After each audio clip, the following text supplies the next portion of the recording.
Good morning, squad. Welcome back to MadMizzy Sports Morning Show, the number one spot for everything sports talk, sports news, sports debate in the morning. Hope y'all had a great Tuesday. We got a beautiful rundown this Wednesday morning. We're going to start off going back to Tuesday night in the NBA. Luka freaking Doncic, man. 60 points, 21 rebounds, 10 assists in a 126-121 overtime win against the New York Knicks. We got to speak on that game, break that down. Then we're going to move on to touching on J.J. Watt retiring after this season, his 12th season in the NFL. Is he a first ballot Hall of Famer? What's his legacy in the NFL after retiring? Then to end it off, I'm going to touch on Steve Wilkes. Does he deserve a shot to be the full-time head coach? And who wins the NFC South, and will they win a playoff game?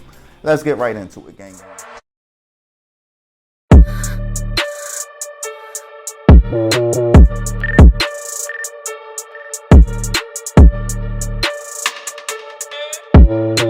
So as my true fans well know, I haven't done a Wednesday episode in a while simply because the NBA hasn't been giving us competitive top-level games on Tuesday night heading into my Wednesday episodes. Just in general, the NBA has not had the most competitive games throughout the start of the season. It's either blowout here, blowout there. You turning the game off damn near by halftime of all these games. But last night we got one for the ages. From Luka Doncic to Dallas Mavericks, Julius Randle and the New York Knicks. What a freaking game. You got 60 points, 21 rebounds, 10 assists from Luka Doncic. They were down 9 points with like 90 seconds left. Like the Sixers was that game I went to against the Lakers. And they came back.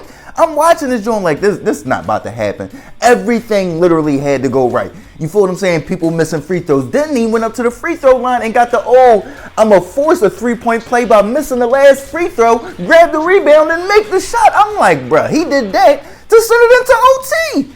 The dude is special, man. A talent that like we've never seen before. To me, he is this modern day's age of LeBron James. Or if you want to say, I'm not even going to say Larry Bird because I don't remember Larry Bird. And when I watch his highlights, Larry Bird didn't do too much ball handling. This dude is initiating the offense all game long. You feel what I'm saying? His usage percentage is through the roof.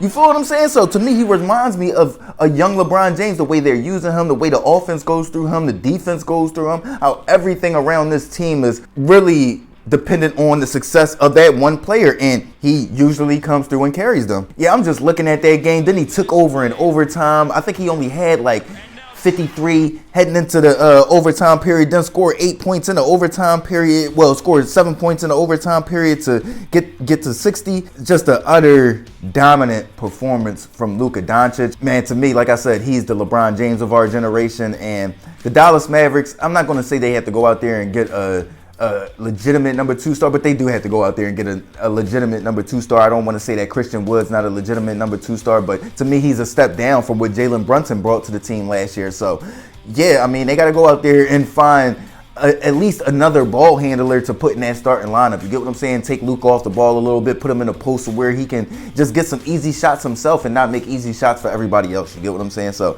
Dallas Mavericks look into that, but Luka Doncic to me is this generation's LeBron James. He is just amazing. Let's move on though. J.J. Watt did announce that he will be retiring after this season, his 12th season in the NFL. 3-time Defensive Player of the Year, 2012, 2014, 2015, 5-time All-Pro, 5-time Pro Bowler, first ballot Hall of Famer. To me, when I think about the legacy of J.J. Watt, to me, he was like the Aaron Donald before Aaron Donald. You dig what I'm saying? He was the dude that was moving all around the line. You had to figure out where he was or he's just going to ruin and wreck your game.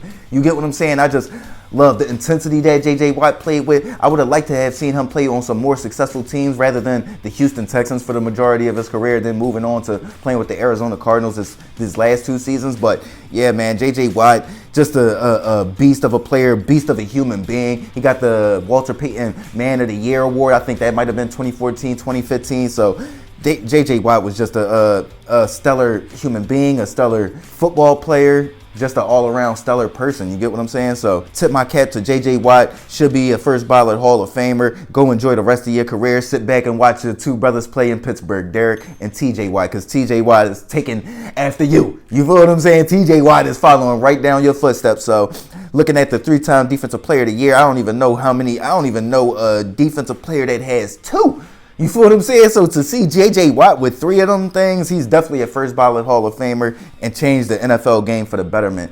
Let's move on, though. Let's end it off speaking on the Carolina Panthers, the NFC South, and Steve Wilkes. To me, I'm going to say that Steve Wilkes deserves to be the full-time head coach moving forward. I got a few things that I want to touch on. The first thing I want to touch on is the results. They are 3-5. I think they are right now 6-9 in the NFL. 2 games left. Got the Bucks and the Saints to end off their season. But I'm looking at them, and they have an identity with D'Onta Foreman and them being such a physical football team, leaning on that defense that's so well with J.C. Horn, Young just flying around the field. They're leaning on that defense, shortening the game with the running game with D'Onta Foreman, and then you're getting the most out of Sam Darnold. Didn't they get actually Baker Mayfield is the only quarterback that didn't get a win for the Carolina Panthers, but you got a win out of Sam Darnold and P.J. Walker. To think that you had 3 starting quarterbacks this year, P.J. Walker, Sam Darnold, and Baker Mayfield, to not have that fold, to not have that implode, to not have that go under the water, to trade Christian McCaffrey to my San Francisco 49ers, to trade Robbie Anderson to the Arizona Cardinals after like his first game as the head coach. He had to do that because Robbie Anderson was snapping on the sideline. So I'm looking at Steve Wilkes and the things that he had to go through, the obstacles he's had to dealing with the injury to Baker Mayfield, dealing with the injury to P.J. Walker when he was looking like he was going to be balling out and run away with be the starter quarterback. And then you got Sam Darnold coming back and then trading Baker Mayfield away, then D'Onta Foreman. It was just so much going down there in Carolina, and they still have a shot to win the South. And that's probably got to be the most impressive thing out of this entire stretch with the Carolina Panthers, is that they are still in the hunt with Tom Brady and the Tampa Bay Bucks. Tom Brady has been the starting quarterback for the Tampa Bay Bucks the entirety of the year.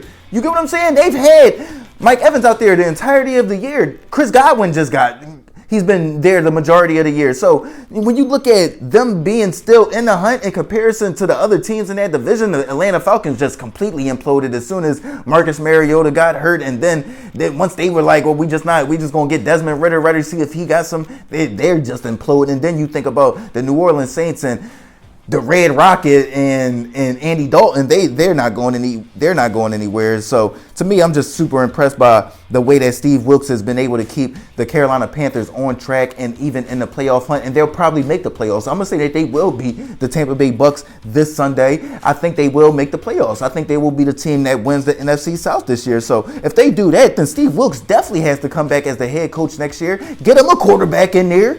Get him a legitimate quarterback in there and let him build his team from the ground up. And let's see what he can do. You get what I'm saying? If he can't do nothing or get any better in the next 3-4 years, then yeah, all right, move off of him. But to see that he kept this terrible show, this poop show afloat after all this they've been through this season, getting your head coach fired in the middle of the season, Matt Rule, and then to completely shift the ideology of being a run and gun team that Matt Rule wanted to being now more a physical team that relies on their defense and leans on their defense. Tip my cap to Steve Wilkes, and he definitely should come back as the full-time head coach next year. Get this man a contract. Shout out to Steve Wilkes. Get that man a contract. Let me know what y'all think, though. Luka freaking Doncic, is he the LeBron James of our generation? 60 points, 21 rebounds, 10 assists, and a 126-121 win over the New York Knicks in Dallas. J.J. Watt retiring after this season, his 12th season in the NFL. What is the legacy of J.J. Watt? And to end it off, I'm going to tell y'all why, in my mind, Steve Wilkes should be the head coach of the Carolina Panthers moving forward, and who will win the NFC South and clinch a home playoff berth. MadMizzy Sports Morning Show. Like, comment, share, subscribe, listen, alert, MizzyWorld Entertainment. Gang.